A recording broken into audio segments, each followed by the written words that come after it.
Hello, and welcome to MRI Uncensored. My name is Matt Rutterer, and we're going to talk about MRI today. Today we're going to discuss Faraday's Law of Induction.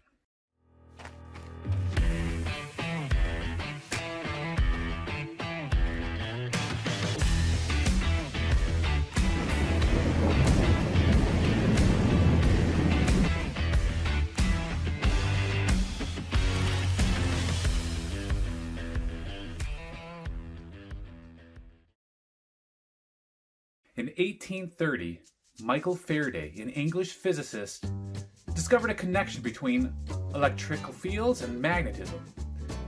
That was known as Faraday's Law of Induction. It described the relationship between electrical fields and magnetic fields. The idea that an electrical field is married to a magnetic field is very important because the majority of the time we do find electricity and magnetism married together. There's only a few exceptions to this. One is a permanent magnet only has a magnetic field and no electrical field. And static electricity has electrical fields and no magnetic fields.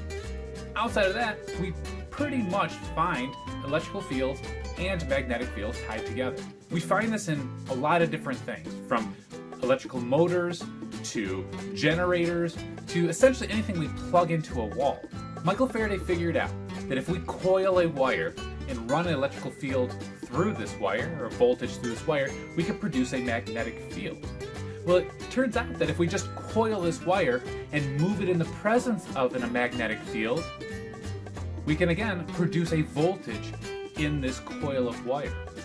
Now we can either move this coil of wire through this magnetic flux, or move the magnetic flux through these coils of wire.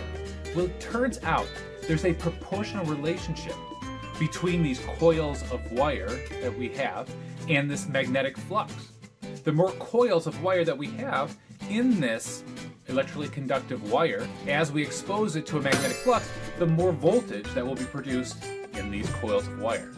Now, also, as we increase the magnetic field strength of this magnetic source that we have and expose it to these coils of electrical conductive wire, we again increase the amount of voltage we produce in this coil of wire. We see this with transformers, where we're able to take a low voltage and raise it to a higher voltage by changing the number of coils in a wire.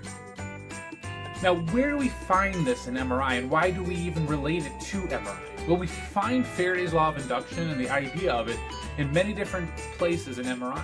One is with our RF coils. How we collect signal from a patient uses the principles of Faraday's Law of Induction in order to generate the signal we need to produce an image. Also, when we talk about MR safety and how peripheral nerve stimulation can cause discomfort to a patient, we can use Faraday's Law of Induction to describe that relationship between induced current in our patient. Also, there are a few types of burns that actually use the concept of Faraday's Law of Induction.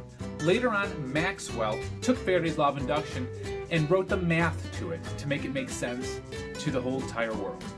Thank you so much for watching this episode of MRI Uncensored, and we will see you for other episodes coming up. If you liked this episode of MRI Uncensored and want to see more, click the subscribe button at the bottom and click like as well, and we'll make more of these videos. Thank you again. See you soon.